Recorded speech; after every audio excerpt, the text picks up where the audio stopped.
you so much for joining us for Your Voice, Your Stories. I'm Randall Newsom. Each week, we're focusing on the issues that impact your community and highlighting the people working to make our neighborhoods better. We sit down with the restaurant owner who brought new life to her business that fully shut down after the Key Bridge collapsed, plus an airline passenger suffering a medical emergency thousands of feet in the air. The experience sparking an important conversation about medical equipment on flights. But first, while a 3-year-old is battling cancer, her family is facing a major hurdle, getting insurance coverage for a life-altering medication. Mallory Sofaste has more. The Parsons' main focus is their child's health, but they've learned it could come at a cost. At the beginning of this year, they started receiving rejection notices from their new pharmacy benefit manager, MedImpact, and since then, it's been a battle to appeal the denials or risk their financial well-being. In the entrance of the Parsons home, a wall of accolades. Transplant, transplant, transplant day, and then finalizing transplant. With certificates to celebrate overcoming painful milestones. Scrub you head to toe, including eyelids, everywhere, every crease, to get the chemo off of your skin because you'll get burns. So these are for her surviving what are called the Theotepa baths. But these stickers, 30 of them. For every single time she was sedated, put under, and had radiation to her brain. And colorful posters helped get them to this place.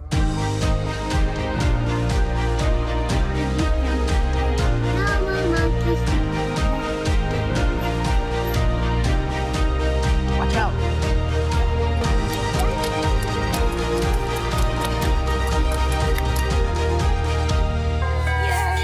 Amelia Parsons, a 3-year-old battling a rare and aggressive brain cancer, rang the bell on December 18th, marking the end of 10 long months of treatment. Just really horrible.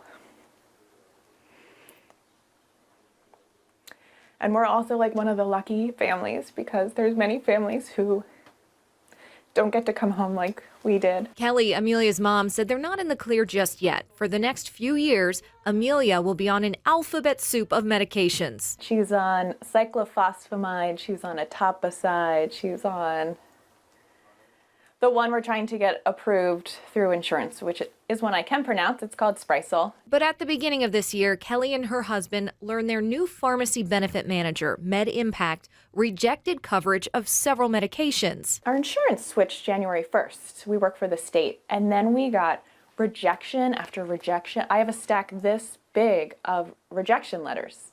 I've never gotten a rejection for anything ever. Sprycel out of pocket is estimated to cost over $18,000. MedImpact also denied dissolvable everolimus, which exceeds $10,000 for a monthly supply.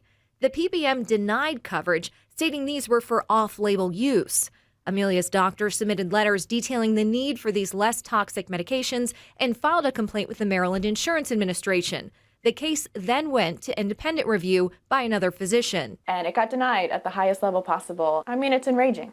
This is life and death. Like, this is the most serious thing that could be. Recently, they caught a break. They were approved for assistance through the pharmaceutical company for one of the medications, but were told they didn't qualify for the program with the second company. We will get the medication if we have to sell the house, if we have to sell everything. We will get the medication. We're just hoping we don't have to be homeless in order to get the medication for our daughter. They think about this every day, all day, while trying to give their daughter a somewhat normal childhood. Right now, Amelia only has 2 friends, and they're her cousins. And that's kind of by design because she's immunocompromised, so she can't just go anywhere. She can't just go to a play space. She can't just go to the library and play with other kids. And now that she's doing better, Kelly's hoping to connect Amelia with other immunocompromised kids and post it in a neighborhood Facebook group.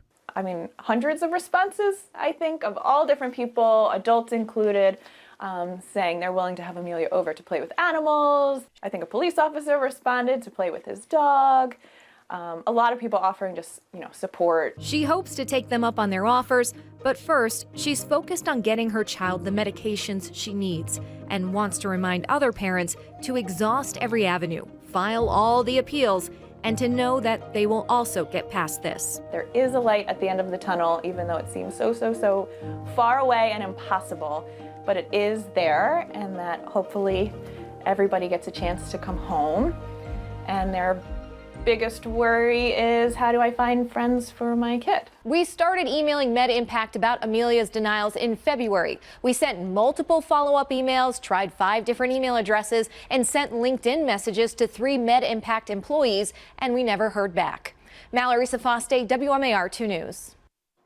You're having a medical emergency, but you're nowhere near an emergency room. In fact, you're thousands of feet up in the air on a plane, hoping that someone is on board to help. About an hour into a flight from Hawaii to Baltimore with a layover in LA, an announcement came over the speaker. Are there any physicians on board? No one answered. Then came a more panicked call for help. Is there any medical professional? And so I stood up, and this flight attendant comes like racing over. Emily Haley, a physician assistant at MedStar Franklin Square Medical Center, was rushed to the front of the plane to care for another passenger. She had been obviously vomiting, and she was diaphoretic, like she was covered in sweat. Emily asked the crew for an EKG, but they didn't have one. She tried using a pulse oximeter, but the device didn't work. We got her Apple Watch, actually. So we got her watch, attached it to her wrist, and it just said that her heart rate was like over 160. A normal read would have been 100. They had another 3.5 hours before they could land. We were in the middle of the Pacific. It was worst case scenario. I was coming back from my honeymoon in Hawaii, and here's my brand new husband watching me, possibly die in front of him. But here's the thing. The sick passenger, Jacqueline Lacera, is a doctor, so they were able to talk through the crisis together. How are you? Good. It's good to see you from this I know, you too. They've kept in contact, but this is their first time seeing each other since. Emily really took total control of the situation. She knew exactly what to do. It was so wonderful to have a physician there to like brainstorm with. Emily got an IV going, started some fluids, but then things started to decline again. It was like a 10 out of 10 chest pain. An AED is typically used when somebody loses a pulse, but I knew this was sort of headed in this direction. I looked at Jacqueline and I said, I think I have to shock you. I don't have another option. In a hospital setting, the patient would usually be sedated. I didn't have anything, and she goes, you wouldn't believe how much that hurt. And I actually felt like this relief because she was alive and she was talking, and she, the fact that she was screaming was actually a great sign. They landed in LA and Jacqueline was rushed to the hospital. But the medical emergency got them both thinking that there's not enough resources on board flights. The average American doesn't think they're going to die from lack of help on the plane. Flight attendants aren't allowed to, administer any of the medications. So even if they're there, if there's no one to administer medications, if you need it, the medications are useless. The equipment is super important. The training of the personnel is super important. Jacqueline says she was once the doctor in a mid-flight emergency, but that flight had 0 medical equipment on board. I ended up putting my ear on this man's chest to hear his heart. Yeah.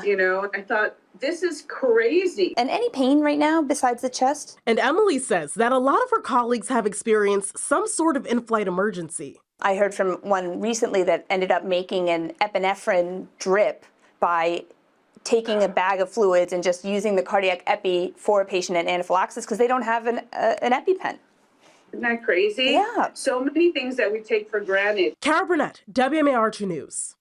This local cafe got a chance to start over in a new location in Mount Vernon just 1 year after it had to close its doors in Dundalk. Al's Corner Cafe, a local Puerto Rican cafe, was originally in Dundalk, located on North Point Boulevard, right near I-695. And after the Key Bridge collapsed, business was never the same. It impacted my business very closely because I had the wife of one of the guys that passed away at the bridge working with me. Lily Ordonez says not only was it painful to hear the news of Jose Minor Lopez's passing alongside the other 5 men, it was also hard for a lot of her customers to stop by since the bridge is gone. I lost a lot of customers because their commute was very difficult for them. Having to drive, instead of 20 minutes, having to drive an hour to get to this place to eat a quick lunch to go back to work is not doable. She says that loss of traffic turned into a huge loss in revenue. I was selling $50 a day, $100 a day. So, and I had 3 employees and I have myself, and the bills. So she and her husband closed the Dundalk location for good. But in December, they were given a chance to open again, this time in Baltimore City. Ordonez says at first her heart was broken, having to close a cafe she said was her baby. But she is excited for the new cafe to open its doors on North Calvert Street. It feels amazing. It feels unreal. But I also know that, it was meant to be. And she says her biggest takeaway from the entire experience is resiliency. And I'm glad to know that a year later, people are not losing hope and they continue building back their lives. So that's the attitude, and I'm grateful for that too. The new Owl's Corner Cafe is set to open in April. Janae Wright, WMAR 2 News.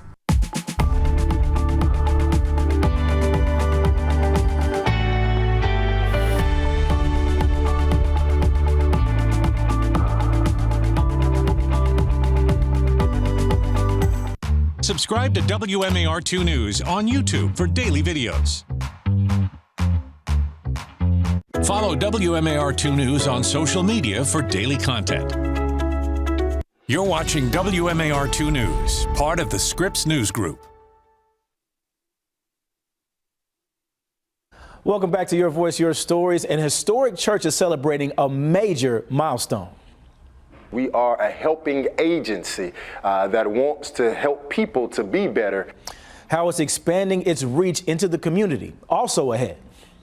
Implementing technology and innovation make room for the food delivery robot. What are the chances your favorite spot in Baltimore makes it on the special edition of Monopoly? John Brown Jr. and Joseph Pullum are cousins, raised in Essex and fourth-generation members of the historic St. Stephen's African Methodist Episcopal Church.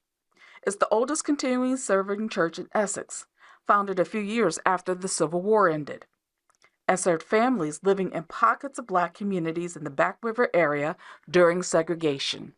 Most churches, you go and hi and see you later. But here the people welcome you. It was just a friendly atmosphere when you came. Now the church sits at the cross-section of a community that's diverse both ethnically and economically.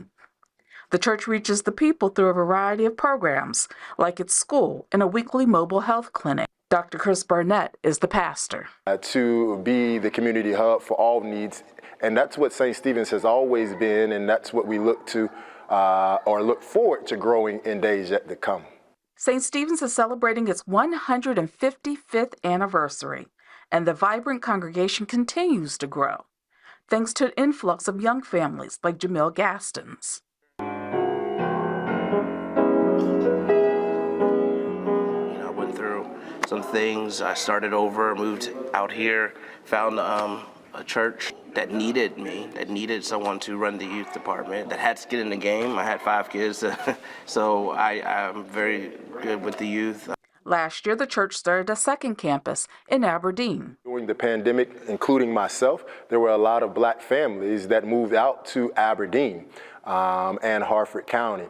I felt like there were some gaps in ministering to families that looked like mine.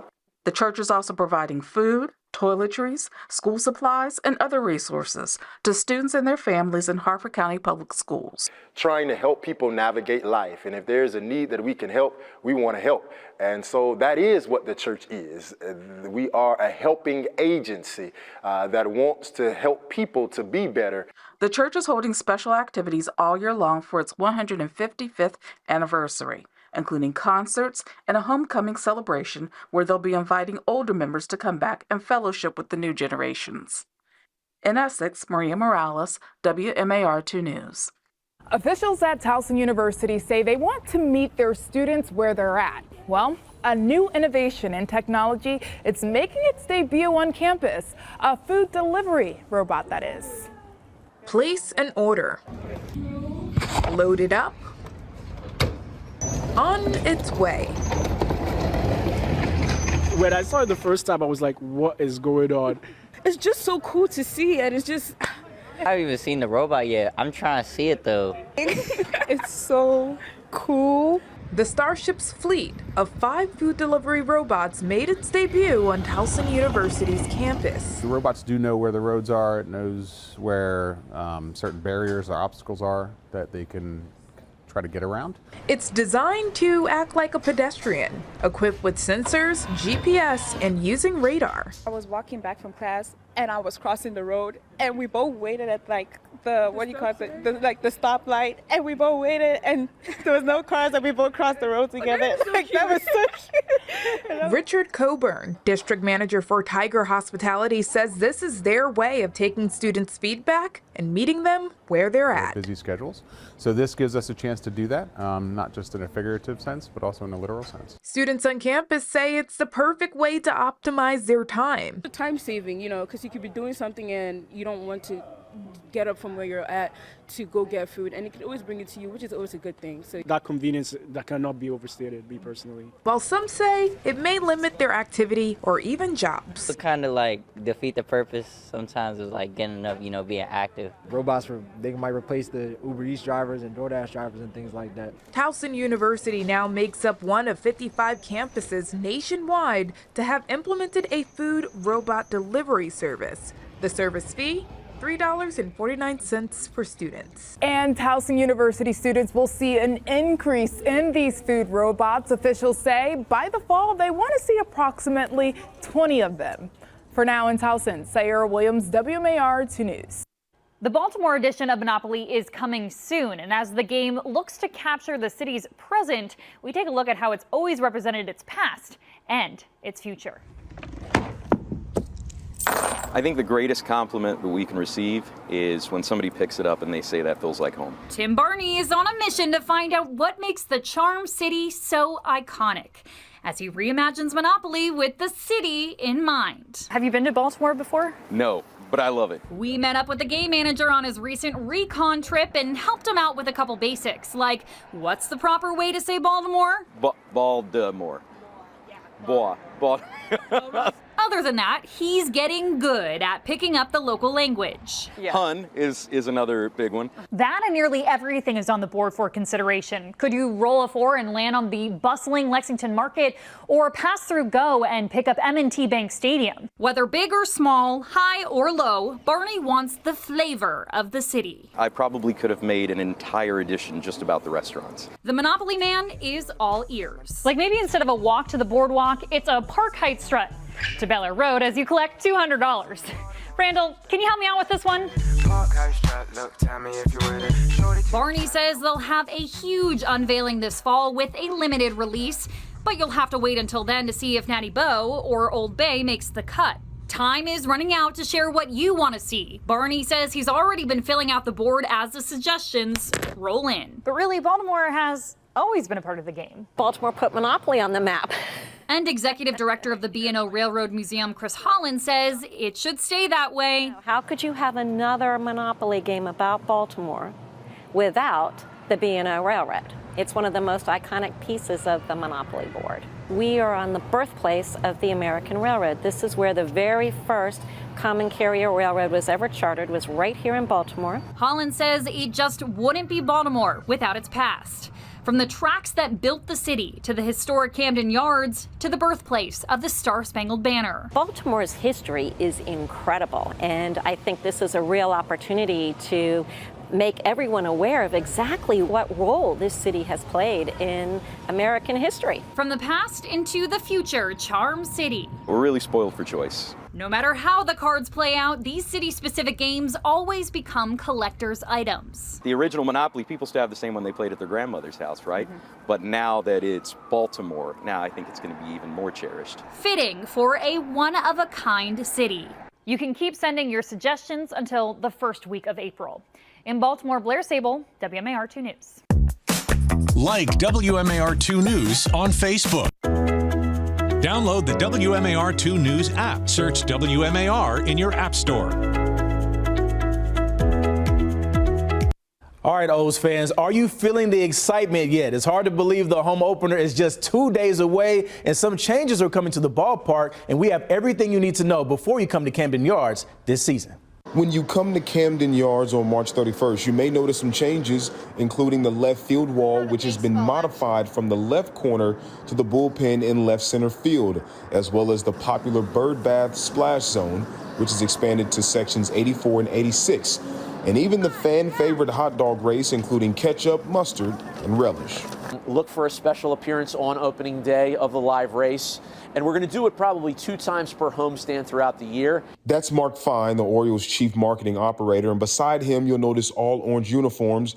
Those alternates make their return Saturday, April 12th. It goes with our theming on Saturday nights, which are Orange Out Saturdays. So we're encouraging fans to wear their orange to the ballpark that evening. And if you want to shop for some brand new O's gear, this year they're introducing radio frequency identification process in the team store. The fan will come into the store and every single item that they purchase will have a radio tag on the item itself. Once they get to the point of sale, those items simply go into a bag, they get dropped into a till. If they have 6 items, all 6 items get scanned immediately. But sometimes you may want to get your hands on items that players have worn or used in game, which means shopping at Orioles Authentics. All the proceeds here go to Harlem Park Elementary Middle School. These kids live a mile and a half from our park, and quite often, most of those kids never get a chance to come to a Baltimore Orioles game. So we have set aside Friday nights for Harlem Park and Harlem Park Elementary Middle School. And if you want to save some money at the ballpark this season, you can do that thanks to the Birdland Value Menu.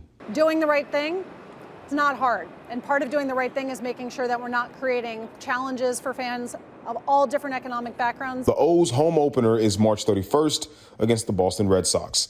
I'm Xavier Wary, WMAR 2 News. And first pitch for the O's against the Red Sox at Camden Yards is set for 3:05. And if you have stories you'd like us to cover, we want to hear from you guys. Email us at storyideas@WMAR.com. And that's going to do it for us. Thank you so much for joining us again. Be sure to tune in again next week for Your Voice, Your Stories. I'm Randall Newsom.